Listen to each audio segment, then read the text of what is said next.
Bonjour, j'espère que vous avez passé un très bon long week-end de Tabaski et de Pentecôte.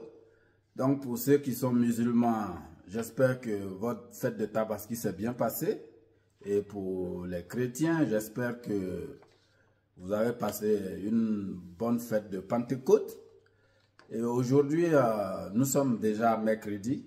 Et donc c'est notre deuxième semaine avec le thème du charisme du leader. Je vous avais parlé la semaine dernière de 3 qualités que le leader doit avoir: la séduction, l'influence et la fascination. Et je vous avais promis qu'aujourd'hui, nous aborderons la première qualité qui est la séduction. Alors, qu'est-ce que vous entendez par séduction? Et je pense que ce mot, dès qu'on l'entend, très souvent, les gens font tout de suite allusion au sexe. Et très souvent, on accuse aussi beaucoup de fois les femmes de séduire les hommes et vice-versa. Mais essayons de voir un peu la définition de ce mot séduction. Quand on dit il a séduit ou elle a séduit quelqu'un, ça veut dire quoi? D'après le dictionnaire Larousse, la première définition que le Larousse donne, c'est que dans le mot séduction, il y a une action, le fait de séduire quelqu'un, de l'attirer irrésistiblement. Et donc là, on voit le mot irrésistiblement qui met une emphase sur probablement l'impuissance de l'autre, la personne qui est séduite. Et on parle aussi de charmer quelqu'un par un pouvoir plus ou moins indéfinissable. Donc on n'arrive pas à définir comment la séduction arrive à avoir une emprise sur quelqu'un. Donc, vous avez l'attirance irrésistible et puis l'exercice d'un pouvoir indéfinissable en charmant quelqu'un. Alors, sur cette première notion de cette définition, j'aimerais qu'on retienne 3 points. Le premier point, c'est que dans le domaine de la séduction, il y a le verbe est actif. Donc, faire quelque chose. Donc, il y a une notion active de la part de quelqu'un vis-à-vis de quelqu'un d'autre. Il y a aussi la notion d'attirance irrésistible. Donc, on entend là aussi attirer l'autre. Et il y a l'aspect du charme. Donc, charmer quelqu'un. Donc, vous voyez que tous ces 3 points, faire, attirer et charmer, c'est tous des verbes d'action. Donc, c'est des verbes actifs. Il y a quelqu'un qui est en action dans le seul but de gagner l'autre. Donc, ce qui nous amène dans notre contexte du leader charismatique, quand on dit qu'un leader est charismatique, sur la base de notre définition du jour, on voit que le leader charismatique, il doit savoir attirer l'attention des autres. En tant que leader de votre organisation, vous devez pouvoir attirer l'attention de vos collaborateurs, de vos coéquipiers vis-à-vis de la vision, des objectifs, de la mission et tout ce qui concerne votre organisation. Donc, il y a la notion de savoir attirer l'attention des autres. Et il y a aussi la notion de savoir gagner l'adhésion des autres. Vous pouvez attirer l'attention de quelqu'un, mais si la personne n'adhère pas, vous n'allez nulle part. Et troisième point, il faut aussi savoir impliquer les autres. Et je pense que là, ça c'est un des points très importants pour les leaders. En tant que leader, si vous ne savez pas impliquer les autres, et qui dit impliquer quelqu'un dit délégation. Donc là, on voit déjà la notion de déléguer. Et dans les organisations, et surtout dans beaucoup de cours de management, on va vous dire il faut savoir déléguer. Mais en fait, pour pouvoir déléguer quelque chose, il faut que l'autre soit déjà impliqué.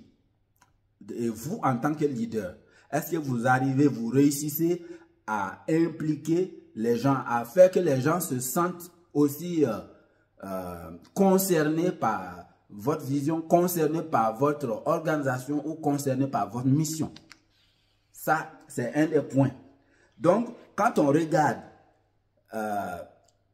savoir attirer l'attention, savoir gagner l'adhésion de l'autre, savoir impliquer les autres, ces trois points, ça résume une seule expression, un savoir-faire. Vous savez faire ces trois choses: attirer les autres, gagner leur adhésion et les impliquer. C'est ça la grande question et c'est ça le défi de tout leader. Le but final de la séduction, c'est quoi? Comme je le disais déjà, c'est gagner l'attention de l'autre et c'est gagner l'autre à adhérer et c'est gagner l'autre à s'impliquer. Donc, si on parle des trois verbes, on va arriver à trois noms: attention, adhésion et implication. Donc, le leader charismatique, il doit savoir gagner, attirer l'attention des gens, gagner leur adhésion et savoir les impliquer et avoir l'implication des gens dans la cause. Sinon, vous vous retrouvez seul à accomplir vos tâches ou votre mission et ça ne sera pas du tout simple pour vous. Donc, en tant que leader, si vous n'arrivez pas à attirer l'attention des gens, vous n'arrivez pas à gagner leur adhésion et que vous n'arrivez pas à les impliquer, ça veut dire que vous avez un problème de séduction. Vous n'arrivez pas à séduire les gens à votre cause. Et je ne connais aucun leader dans ce monde qui peut réussir sa mission tout seul. Donc, en parlant de la notion de séduction, j'ai pensé à deux leaders. Le premier, c'est l'ancien premier ministre britannique, M. Winston Churchill. Et je crois que quand vous regardez certaines de ces vidéos, je vous invite d'ailleurs à aller sur YouTube et chercher une de ces vidéos. C'est en blanc-noir, parce que c'est la période de la Seconde Guerre mondiale, donc la couleur n'était pas encore là, la télé couleur n'était pas encore arrivée. Donc les films que vous allez voir sur Winston Churchill, c'est des images en blanc-noir. Et vous allez voir, même rien qu'en écoutant la voix, vous comprenez que ce monsieur, il avait l'art oratoire et avec son verbe et son style aussi. Parce que quand vous regardez, très souvent il a sa canne et puis il a aussi son cigare avec son chapeau du genre Dallas ou bien Mancuso, je ne sais pas. mais les chapeaux de l'époque. Et la façon de se présenter, ça fait déjà du charme. Hein? Donc vous voyez que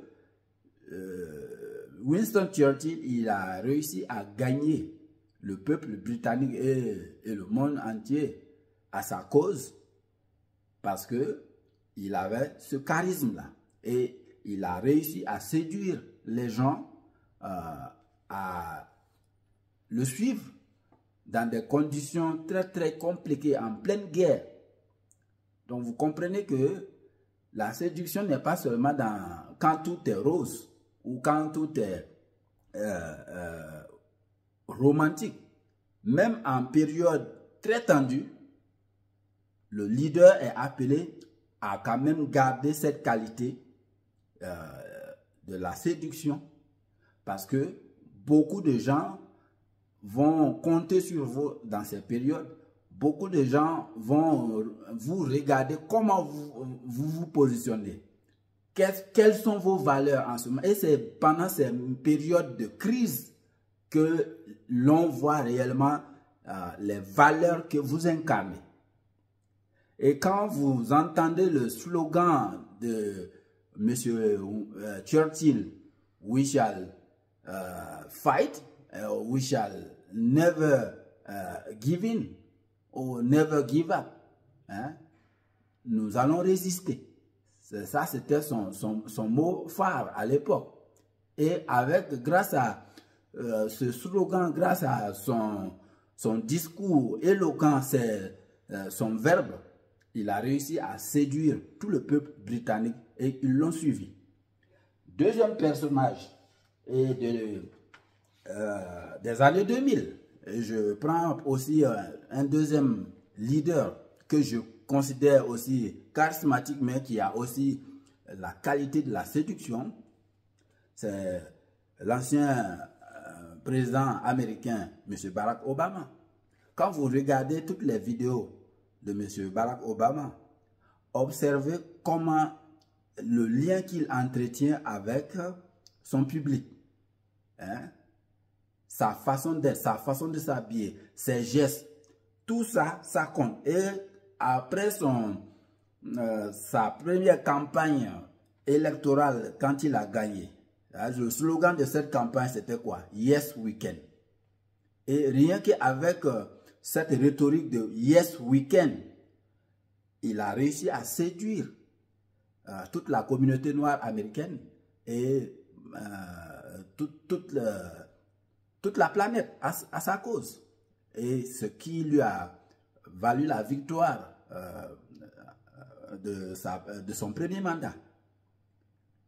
Il y a une façon de faire qui lui appartient tout seul. Et tout récemment, il a encore fait un autre discours en lien avec la politique Trump. Et quand vous écoutez ça aussi, vous vous rendez compte que lui aussi, il arrive à séduire les gens par son verbe aussi. Donc, la séduction n'est pas seulement dans faire quelque chose, mais c'est aussi dans la posture et dans comment la personne convainc les gens. Alors, donc ce qui m'amène à dire que le leader charismatique, il doit avoir une posture et une attitude qui parle aux gens et les gestes qu'il pose vont aussi interpeller les gens et la manière dont la personne se tient a aussi sa part là-dedans.